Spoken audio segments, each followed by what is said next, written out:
Okay, welcome to Disciple Hour podcast number 2. Northern Westman is not here today. He had to cancel at the last minute, but we do have myself, John Malt from the United States. And if you other two could introduce yourselves, please.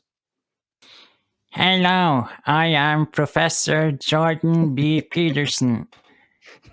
I'm this. How do I follow that up? I'm just Caleb, United States. Okay, great. Yeah, I thought we had a real guest there for a minute with Dr. Peterson. The three of us are going to be manning the podcast today. We have 3 topics. Each of us is going to lead a topic, and I'll go ahead and start off with my topic, which is the list of sins not preached by churches, seemingly. Of all the sermons that I've listened to on YouTube and Facebook, I've noticed that a lot of sins just never get mentioned by churches. They never get admonished or preached against. You might call this pop Christianity.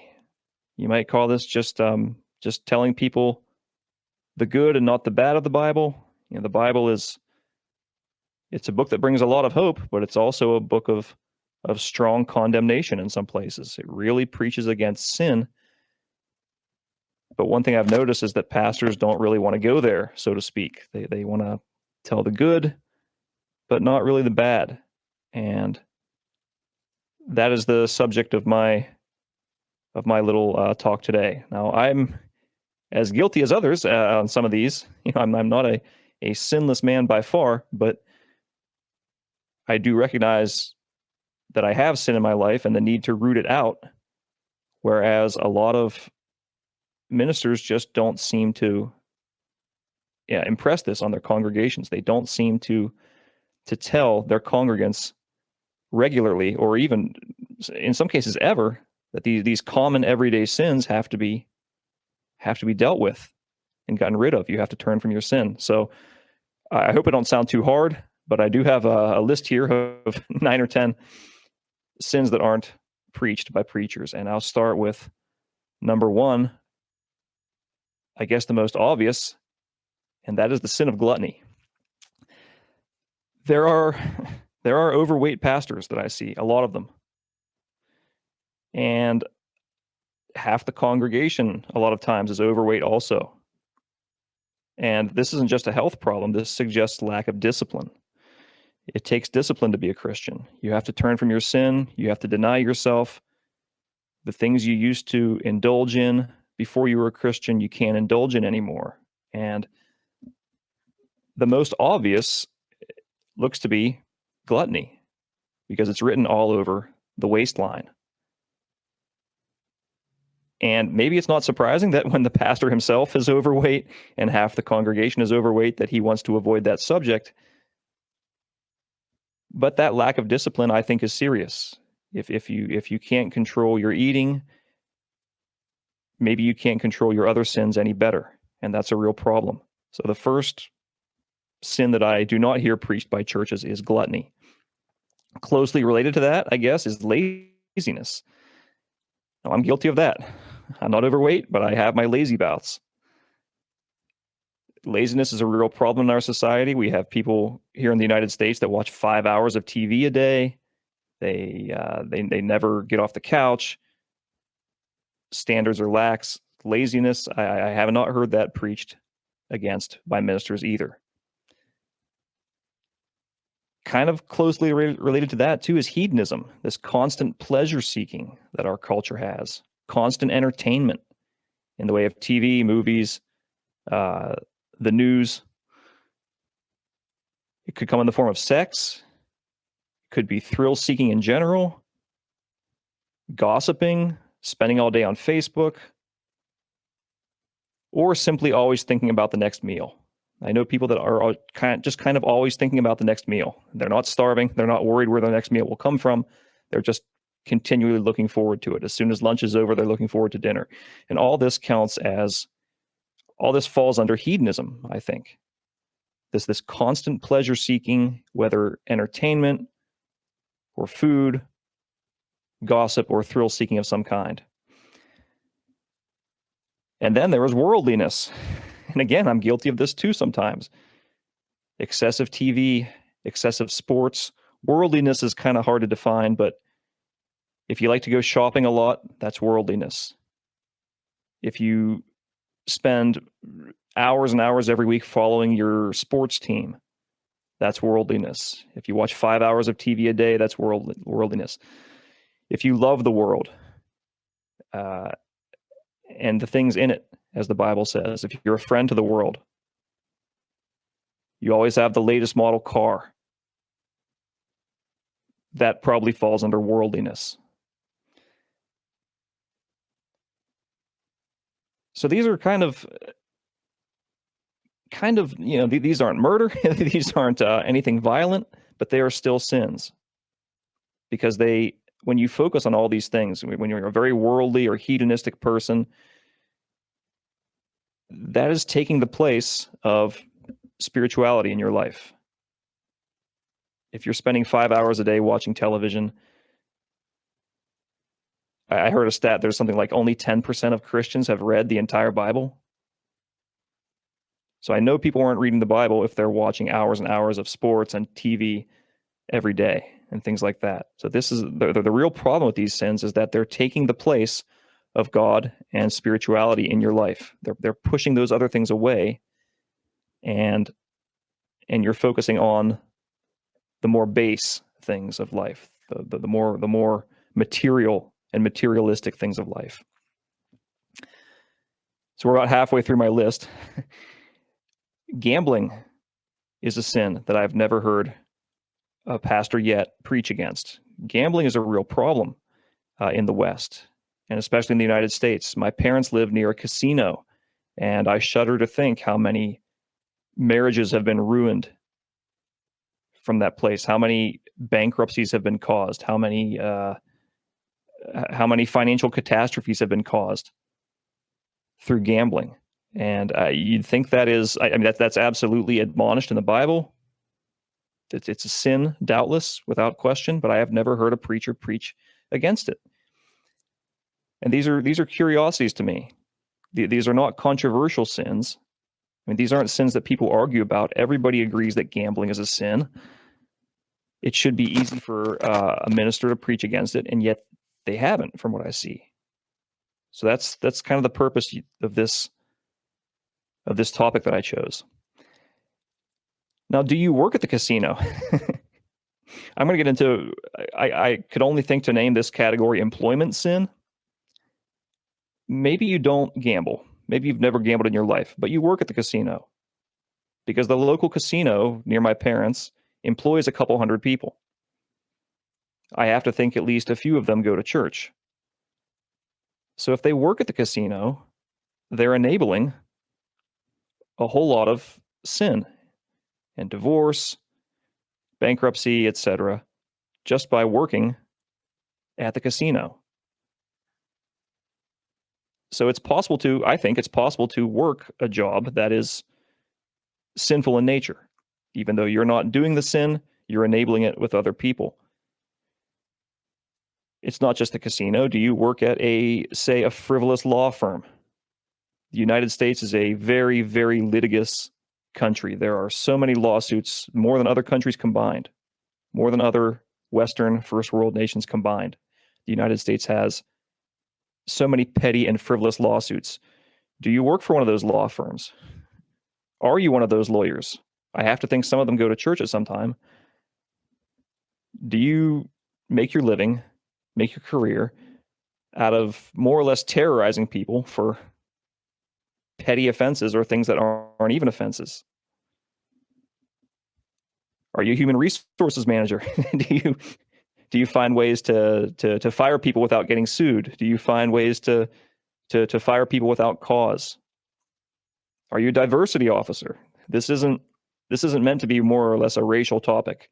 We talk about race often, but this talk today, for me, wasn't even supposed to be about race. But there is a diversity industry in the United States. People get paid 6-figure salaries for getting rid of white people. That's their job. If you are a diversity officer, you are working a sinful profession. Are you just a bureaucrat, a paper pusher with no real job, no real function? You don't produce anything. You just have a position and a title in the government, and you get paid very, very well for it. You do nothing good. You do a lot of things bad. You hold up the show, hold up projects. You choose winners and losers, and get paid very well for it. Are you a public school teacher where nothing gets learned? There are good public school teachers. I am not at all talking bad about all of them, but we know that there are plenty of schools where next to nothing is learned. And some very bad things are learned, like extremely toxic gender and sexual topics. Teachers want kids to help them change their genders, so to speak. Are you one of those public school teachers? I have to think some of them go to church at one time. Do you work for the media? If you work for the media, you are almost certainly covering up certain stats and crimes and occurrences that the government doesn't want people to know about. You're almost certainly making one political party look good and another look bad. And finally, the last sinful employment position that I have on the list here, and this will surprise some people, the empty bus driver. In my neighborhood, the city pays for a bus to come through, and nobody is ever on that bus for many years. The bus driver drives an empty bus. He doesn't have few passengers, he has 0 passengers. And this goes on for months at a time, if not years at a time. He drives an empty bus all day, every day. That empty bus holds up traffic, takes up space on the road, it wheezes, it wobbles, you can't get around it, you can't see around it. And he gets paid very well, or at least reasonably well. He's part of their union. But he drives an empty bus all day, every day, for months at a time. Nobody is served. And this is not a private company. This is the city. I believe something like that is a sinful employment position, because nobody's getting served and you're getting paid. So these are a little bit unusual here in these employment sins, so to speak. And then you've got, finally, I'm getting to the end of my list here, what I call lifestyle sins. I do hear ministers preach against fornication. I have heard them preach against fornicating, sex outside of marriage. They do not, however, preach against something that's very common, and that is cohabiting.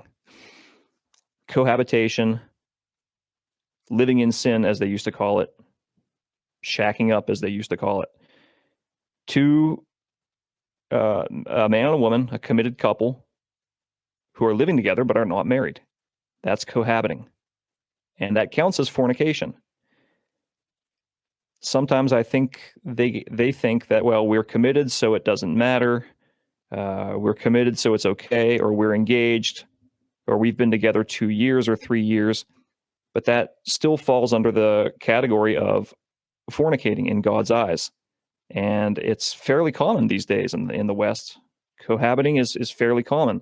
And I don't hear preachers reminding their congregations that that falls under fornicating, and that is sinful.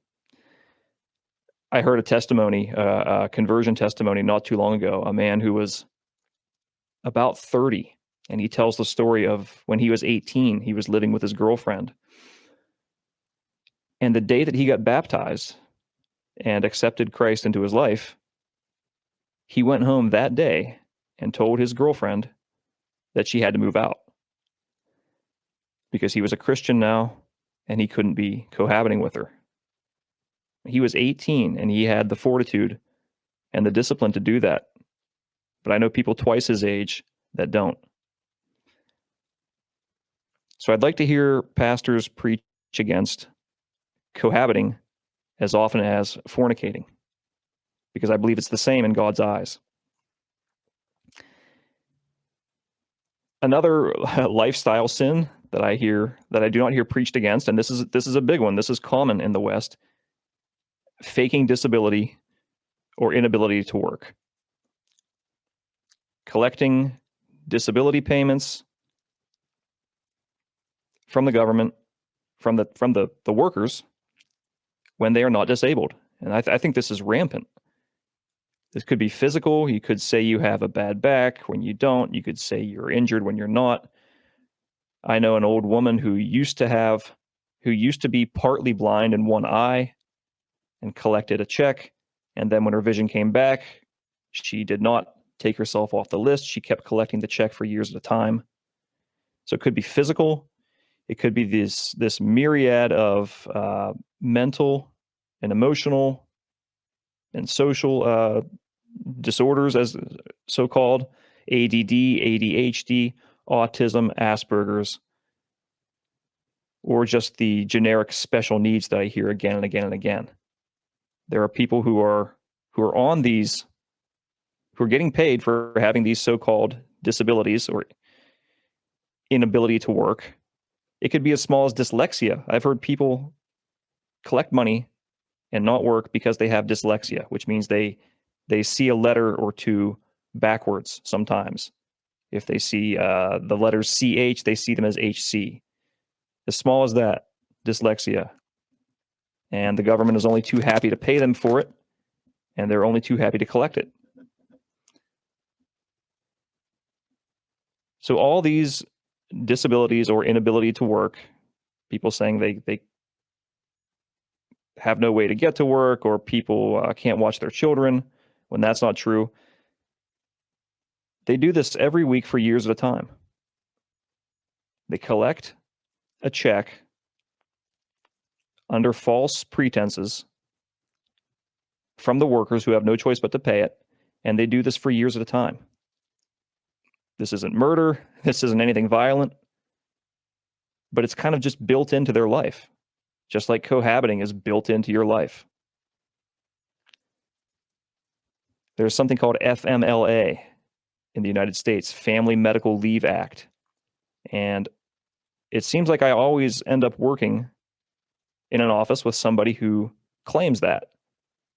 What that means is they get 2 days a month to take supposedly their sick mother-in-law or somebody in their family to the hospital. And wouldn't you know, those 2 days of the month always fall on a Friday and a Monday. They get a nice long weekend. I've heard it strongly rumored that people do not, in fact, have a sick mother-in-law, or had a sick mother-in-law at one time, but that mother-in-law has recovered, but they continue to collect the FMLA. They're taking time from their employers. Their coworkers have to pick up the slack. They get a 4-day vacation every month, 2 days a month, 24 days a year, that their employer gets nothing for it. Again, built into their lifestyle. So these are very common and everyday and rather bland sins. They're not murder. They're not anything that's going to get anyone thrown in prison. Most of the time, people don't even know they're committing them. But they're there, and they're constant, and they're ever present, more or less built into our lifestyles. And these are things I have never heard preachers preach against. So that pretty much rounds off my list here. I wish a minister somewhere would preach against all of this in one sermon, because this kind of sin, I have to think, is the dominant kind of sin in the world. Someone had a saying, there's the banality of evil. Most people commit evil without consciously knowing it or consciously planning to. It just becomes part of their lifestyle somehow. That is my spiel for today. And again, I am guilty of laziness myself. I have done that. Other things too. I've been worldly. I'm not perfect. I understand that I have to root sin out of my life, though, and I don't think others do. I don't think they have taken an audit of their lives and made a real attempt to root out their sin, their worldliness, their hedonism, etc. So that's the end of my spiel. Do you guys have any thoughts?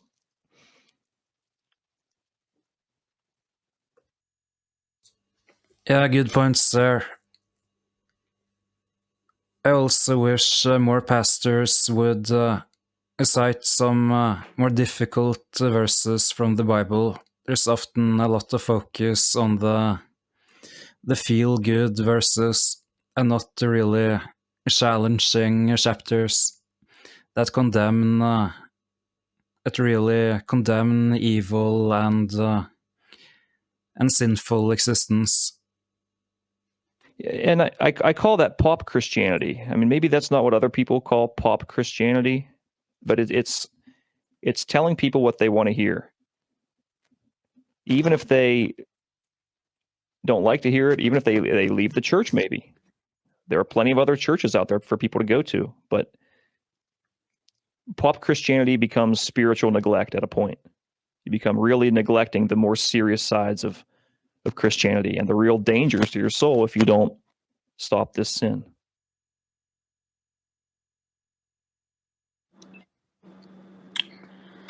Yeah, that's some really good points. I guess what we're doing is we're introducing a topic, then I guess everybody will have a chance to speak on it, and then we'll move on to the next one. Okay, so I thought first when you were talking about gluttony, and John, I know you and I have talked about this before, but I go to a Christian school. Not to reveal too much details, don't want the anti-whites doxing us. But yeah, I go to a Christian school, and very often I see these overweight, pastors or people in places of authority, or teachers, and they're preaching the Bible, and you have to pass the eye test in everything that you do. And I'm not saying I'm going to write somebody off by by what they look like or anything like that, or by immutable characteristics. But when you look at somebody and it's obvious they are sinful, they're gluttonous and they're not doing anything about it. They're gaining weight or they're maintaining the same weight, and they're not trying to seek help, and they're instead taking a place of moral authority, and they are they are encouraging others to get away from sin, don't sin, do all this, and they continue to show up each week, and their stomach is bulging out of their belt, and it starts with that. And a lot of times people can get apathetic, myself included, when you look at things on a grand scale. And as you were talking about pop Christianity, I was just thinking, okay, like the government subsidizing people and things like that. How do we stop that? What can we do to fix that in our own community that doesn't feel like too overwhelming? And in the future, I think we can talk about how to live a Christian life. I think that'd be a good topic for another podcast. But in terms of just going to city council, finding a church in the community, and being involved in the area, and I think you'll see that a lot of people care about these issues, but there's no outsource for it, or maybe there are people who already care about it, and they just need somebody to give them a little jolt, and to make things go a little bit faster. You touched on media a little bit. I think that's a great point. How do we fix that? We have to make more content that represents Christ in a positive light, and really just get rid of the doom and gloom. I think far too often we have people who are sympathetic to our cause, yet they too often focus on the negative, and instead of giving us a point of action, it's easy for people to just give up when you just talk about the negative all the time. Like for me, I'd rather just establish the problem. Okay, what can we do about it? If there's nothing we can do about it, like, let's move on. Like, we're not going to be able to do anything about Donald Trump, going to jail or whatever's happening with that. I don't worry about stuff like that. I try to just worry about what's going on right here. And something that came to mind when you talked about enabling sin, I kind of just had this aha moment, and maybe that's just me. Like, not not like still figuring out how the world works. But when you talk about enabling sin, I mean, that goes so deep. When it comes to mitigating risk in terms of investment, what do? We invest in these companies that do not have good motives for our people. And if they do good, it might mean worse for our society. It might mean worse for our culture. But we sell ourselves on the fact that we're making money off of it. So when a company like Apple or Verizon or Facebook is doing well in the stock exchange, we're okay with that. We say, I'm making money off that. I have stock in this company. Not everybody, of course, but this is what happens. Okay. And I think we need to take that idea that you brought up, John, and just spread it further. Don't invest in anything that we don't believe in. Stocks, anything like that. We need to invest in Christian companies, whether it's Christian. I know there are Christian. Kraken was developed by a Christian CEO, and that's a cryptocurrency. So I think we need to look for companies like that and businesses that hold true to Christian values. And for me, being a part of a Christian ecosphere or biosphere, I don't know what you call it, but being a part of that in my life and having that change for the past 3 months, I've really seen just the benefit that has on a community. And it comes with action. So we need to keep going forward.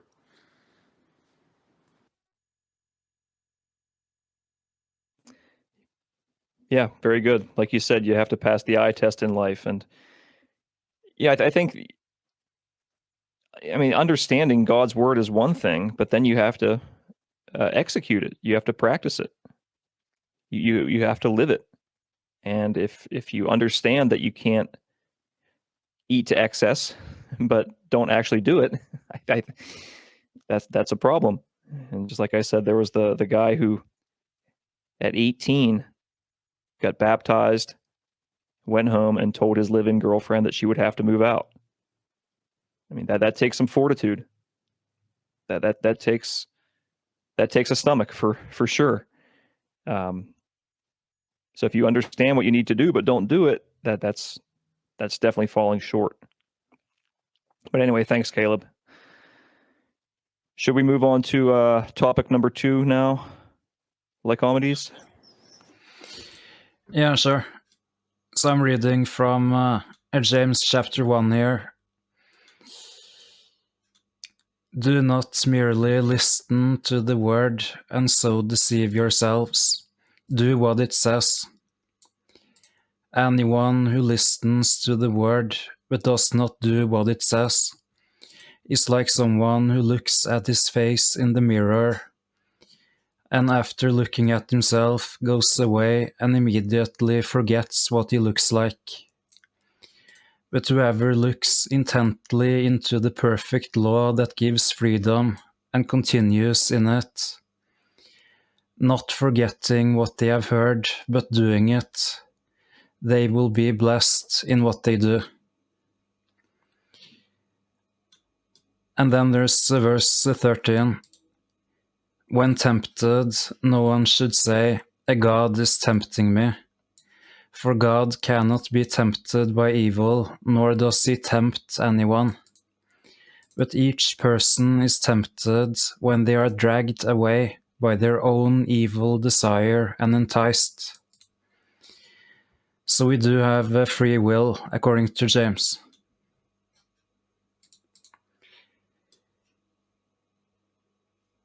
And chapter 2.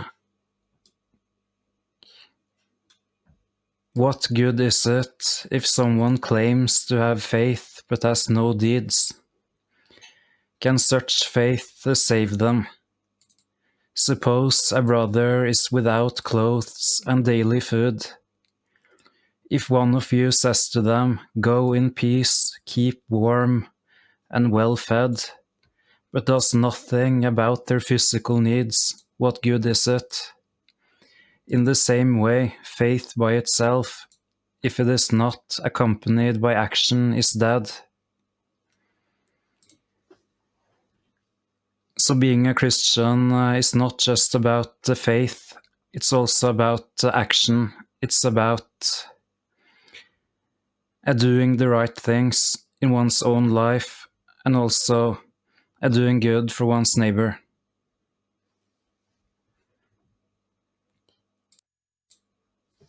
Any thoughts on that? Yep, the classic faith versus works question. And yeah, and most Christians think that we are saved by grace and grace alone, God's grace alone, and there's not a fixed number of acts that we have to perform to gain salvation. We do have to do some things. I mean, if we go our entire lives never taking any action for our fellow man, for our neighbor, we'll probably have a lot of explaining to do. But on the other hand, no amount of work can get us into the kingdom. It's grace and grace alone, grace through faith. So I think that's where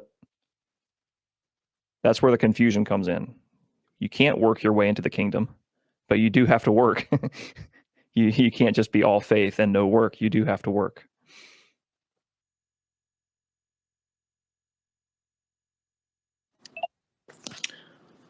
Yeah, I think that's a great point. In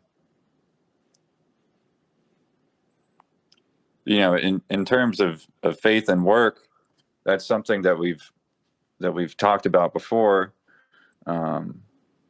and I think it's really important to have a clear goal in mind when doing things. So having a schedule, knowing what you need to accomplish. For some people, they don't know where to start. Like especially some younger guys, they're really lost. And what you just said, like comedy's about being tempted, that's not from God. And regardless of if you believe in free will or not, it shouldn't be an excuse for one to be just say, oh, I'm doing this because I was predestined to do it. I think that's a big cop out. And we need to focus on taking accountability and doing good deeds.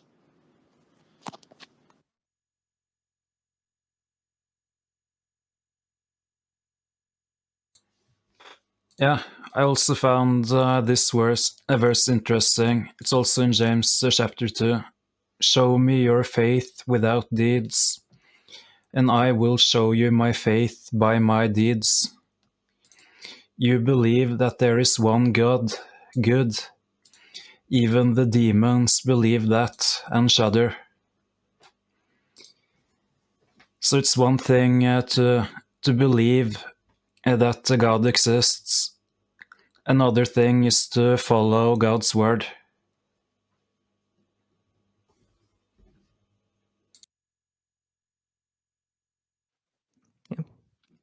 Amen. Good. Yeah, powerful stuff, brother. Was there anything more like comedies? That's what I have to say. We can go on to the next topic. That's you, Caleb.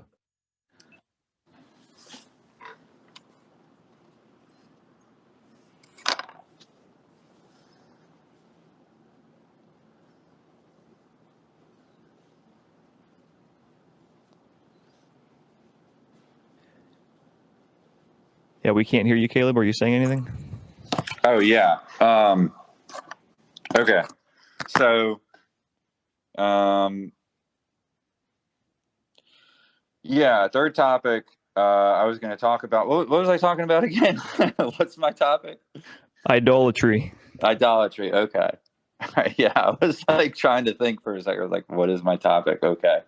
All right. Idolatry. I think it's clearly obvious to see idolatry in these days and how it takes a foothold in society. And every corner that idolatry really holds. It's everywhere in terms of marketing. You see celebrities and Instagram, and you saw with a lot of the vaccination stuff and a lot of the COVID stuff, and with all these propaganda techniques that the shadow government and these big world organizations are running. They get their celebrities on board. They get these actors on board, and they have them pitch these ideas, and they want them to do it in a charismatic way, acting. And these people know they're bound they know the hand that feeds them. They know, okay, this is how they've gotten so far in life, and they know they better listen, or they will be reprimanded or worse. So, you see this happening all the more common with the advent of phones. I mean, these days you're not raising your kid on your own if your kid's got a cell phone or any type of technology. Your kid's getting raised by you and all the people they meet online, all the people they see online, all the videos they watch online. They're interacting with them. They can get anything from the touch of a phone. And I think it's really important for people to really just be free from the world, be free from these worldly sins. And it comes with for me, it was not going on Twitter anymore. It was getting the things out of my life, rather than adding to it. For me, it was removing things from my life. And then once I did that, I could replace these activities like mindless scrolling or watching sports or things like that. And I could really just focus on creative actions, like setting aside a schedule, setting time for skill development, setting time for application, setting time to study, or setting time for work. Having a schedule is really essential. And I find that in terms of idolatry worship, this comes from people who they aren't doing much with their own lives. They're consumers. They're stagnant. They're observant, and it is a way to not take ownership for one's own life. When reading these articles, you're reading about somebody living their lives on your TV or your computer screen, and instead of doing these things, you watch other people do them, either in vlogs or whatever it may be. And yeah, I mean, it is it is kind of hard to think about, like, because God is the absence of all that. So, and I think the best advertisement for it is just how you carry yourself. If you carry yourself in a good way and you're happy to be around, people are going to want to know why you're so happy. And yeah, so that's my thoughts on idolatry. Like comedies, you probably have a comment about Jordan Peterson in the way of idolatry. Yeah, I'm listening to a lecture series by James Fox Higgins about Jordan Peterson, and he really goes into how Jordan Peterson has been held up by many as a kind of idol, and they have a really emotional attachment to this guy, and they don't want to hear about how really dishonest he has been in many cases, and also his refusal to take a real stand for the West, or for Christ, or for is also very much opposed to white people having an identity and a sense of a shared destiny. He promotes this radical individualism, and really, so much of what he says is cloaked in this baffle gabble, so he can twist and turn and redefine terms and backpedal, and never really has to take any a clear stance except when it's against the white well-being.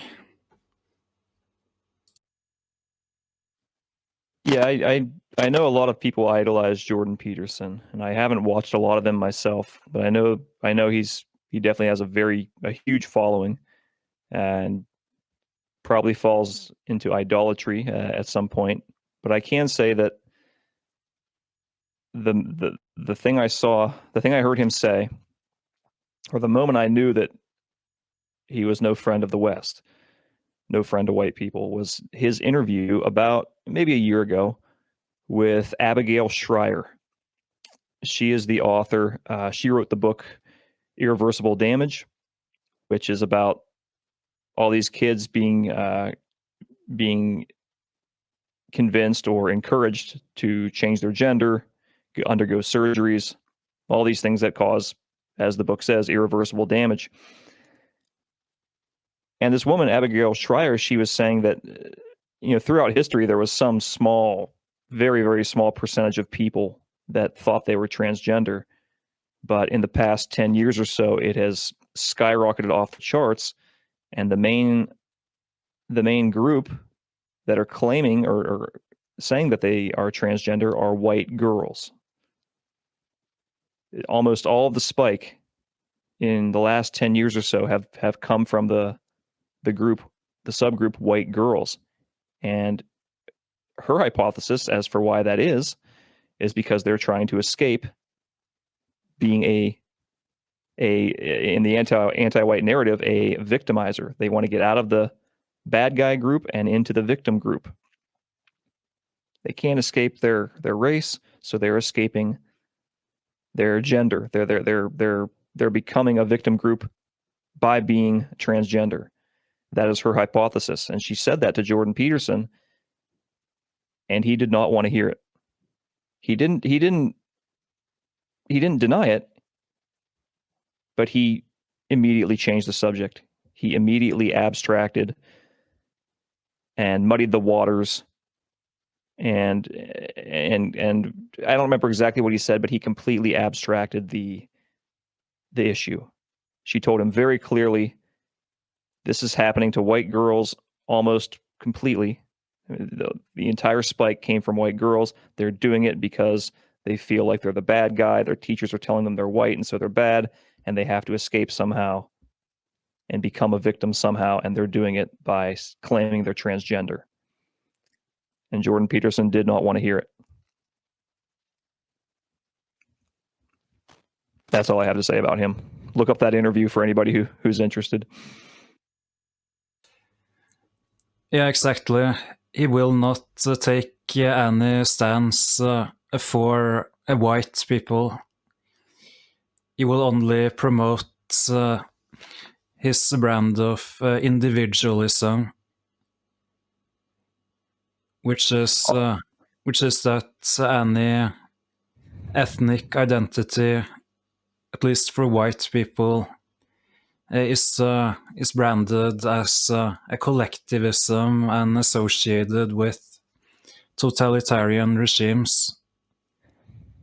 So only, but when it comes to certain non-white races, he will stand up for them, but never for white people.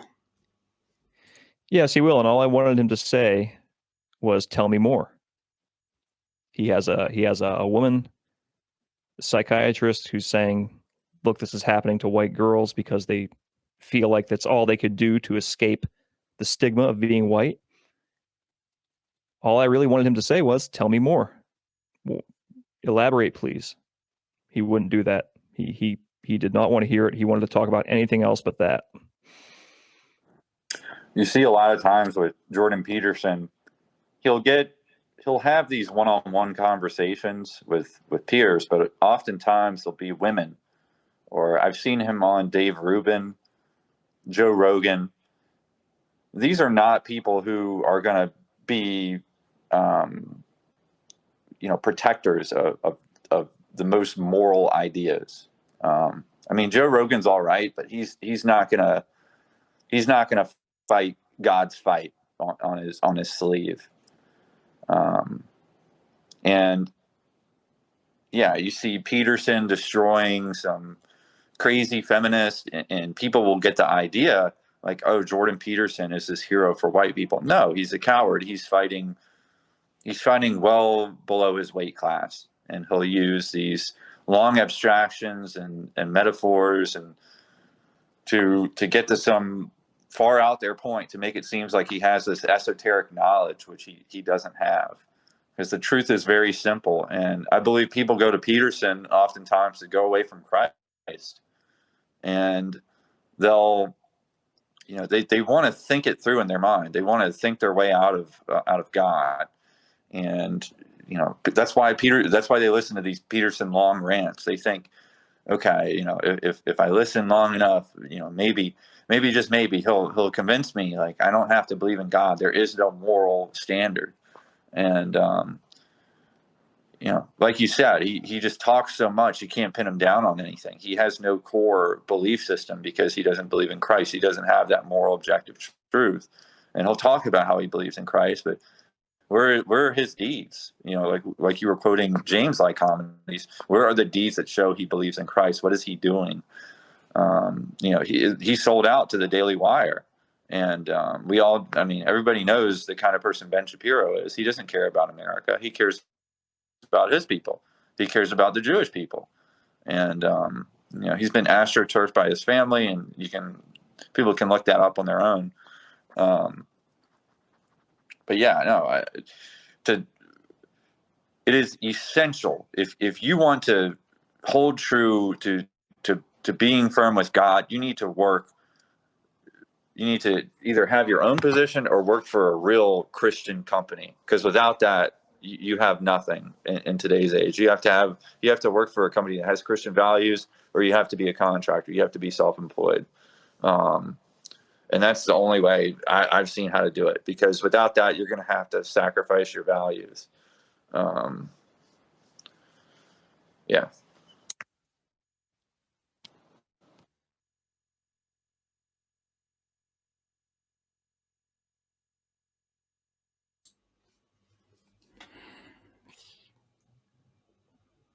Anything else before we round off the podcast today? I don't have anything more at the moment. It's been a good discussion.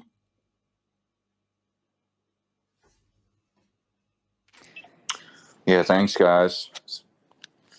Yep. Good conversation. Second podcast down. Many more to go. I don't have anything more to say except that being a Christian is hard work. And if your leader, if your church leader isn't impressing that on you and reminding you of that regularly, then that may be neglect. That may be spiritual neglect. Being a Christian is hard work. You have to root out your sin. You have to turn from your sin, whether it's eating too much, drinking too much, smoking too much, gambling too much, cohabiting, whatever it may be. Your employment, your lack of employment, which you are subsidizing through faking a disability, whatever you used to do that was sinful before you became a Christian, you have to stop that now and turn from it and deny yourself it. And if your pastor isn't impressing this on you regularly, if he's only telling you the good parts of Christianity, then it becomes spiritual neglect. And cleaning your room is not enough. You also have to take a clear stand against evil and for your people and for God.